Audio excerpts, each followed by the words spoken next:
Martínez y Martínez Esparza conducen Frecuencia Laboral, el espacio donde los trabajadores son la noticia. Bienvenidos.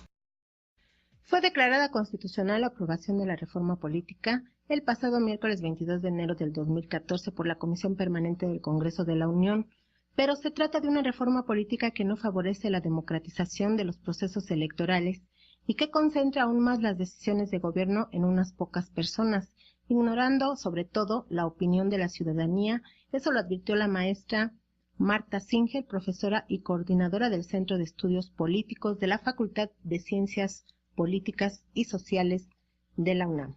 En entrevista con Frecuencia Laboral, el espacio en donde los trabajadores son la noticia, la especialista advirtió que lejos de mejorar el panorama de los procesos democráticos del país, la reforma política lo va a empeorar.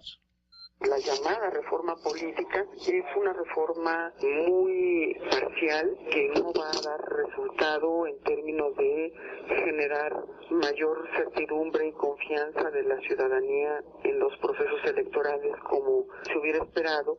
Es una reforma electoral muy centralizadora que va a transformar el actual Instituto Federal Electoral en un instituto nacional que, entre otras de sus atribuciones, está la de nombrar a los consejeros electorales de los estados.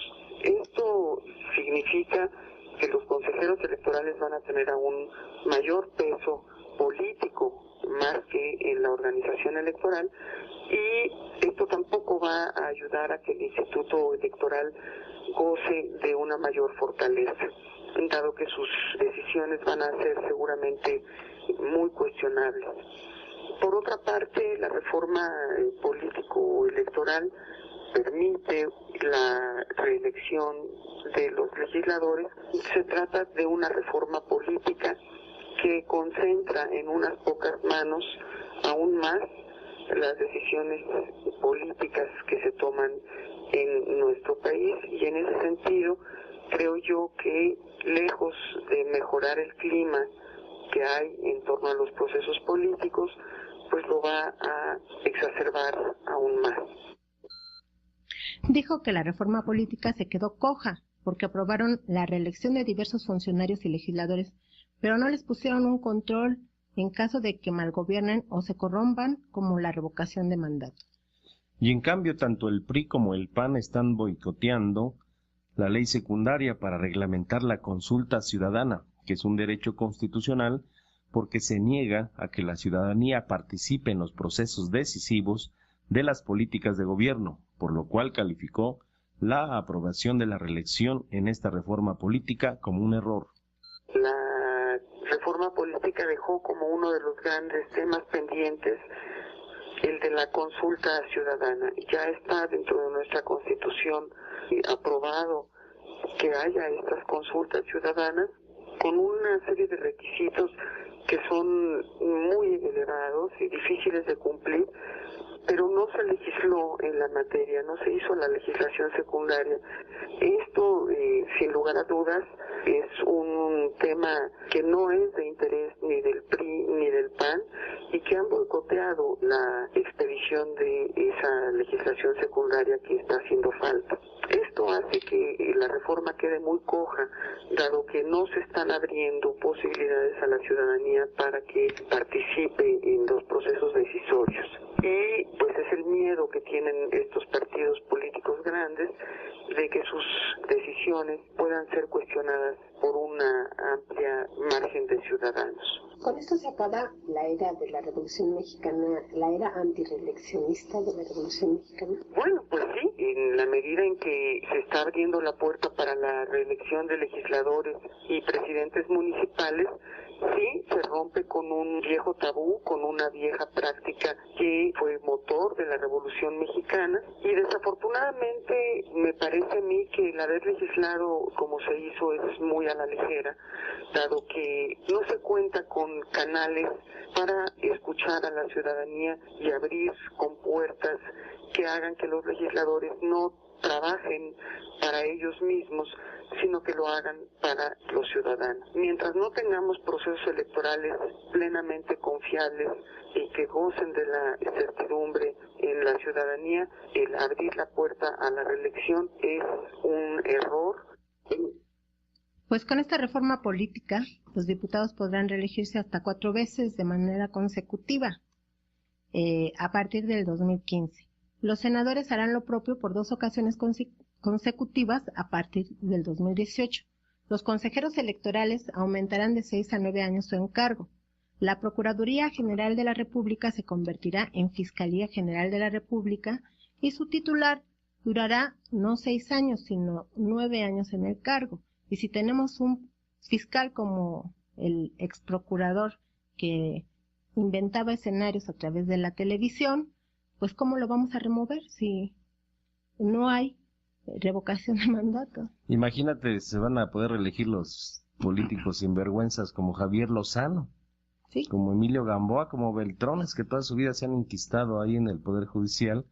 Se van a poder reelegir con recursos públicos y no va a haber poder humano que los quite cuando están tomando decisiones contrarias a los intereses de la mayoría de los mexicanos. También desaparece el IFE y se crea el Instituto Nacional Electoral. Prohíbe a las organizaciones gremiales conformar partidos políticos. Permite a las candidaturas independientes y aprueba el juicio político para altos funcionarios públicos. Finalmente se crea el Consejo Nacional de Evaluación de Políticas de Desarrollo Social, cuyos consejeros también podrán reelegirse.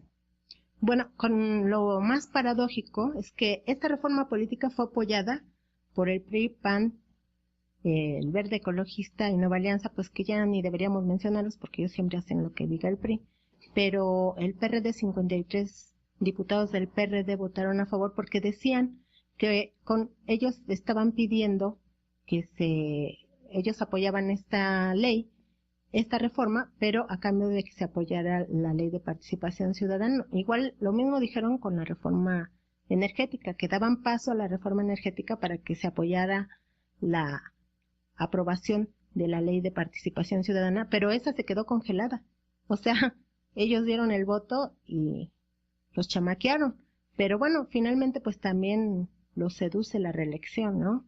Pero lo paradójico es que supuestamente la aprueban, la reforma política, para ampliar los márgenes de democracia en México, pero se aprobó pisoteando todo principio democrático, porque han de recordar cuando manejamos esta información que ni siquiera fue discutida en comisiones en la Cámara de Diputados. Pasó directamente al Pleno, en donde se aprobó de fast track en unas horas, el 5 de diciembre del 2013, luego de que la aprobaron los senadores. Ahí ocurrió lo mismo, o fue el antecedente inmediato de lo que ocurrió con la aprobación de fast track con la reforma energética. Y de hecho, cuando aprobaron la reforma política, ya estaba cercado el Senado y la Cámara de Diputados, que bueno, pues es paradójico. ¿Cómo dicen que van a hacer una reforma política cuando había un estado de sitio, literalmente, en la Cámara de Diputados y de Senadores? Y el último paquete de reformas estructurales, como la reforma laboral, que jamás fuimos consultados los trabajadores, y que hoy las consecuencias han sido pues desastrosas para toda la clase trabajadora. Hay más de 3 millones de trabajadores despedidos.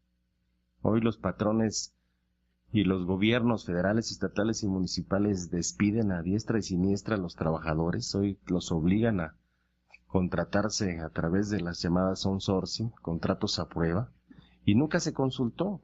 La reforma educativa que hace 8 días, la maestra de UPIX aquí del Politécnico que estuvo aquí presente, pues veía también las consecuencias de esta reforma educativa, que también recordarán, informamos a través de Frecuencia Laboral.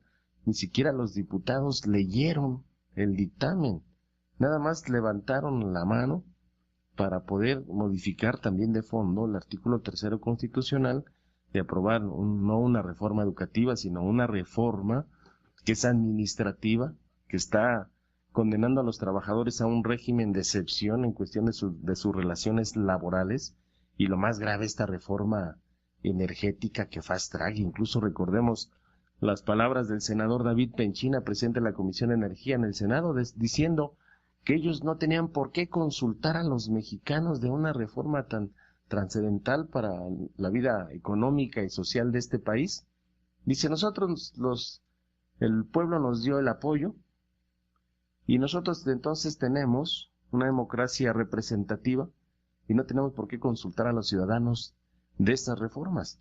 Y además violentando el propio reglamento de la Cámara de Senadores. Dice que estas reformas que tienen que ver con la parte económica, el Ejecutivo debe de mandar un proyecto de análisis sobre la consecuencia económica en los sectores del país.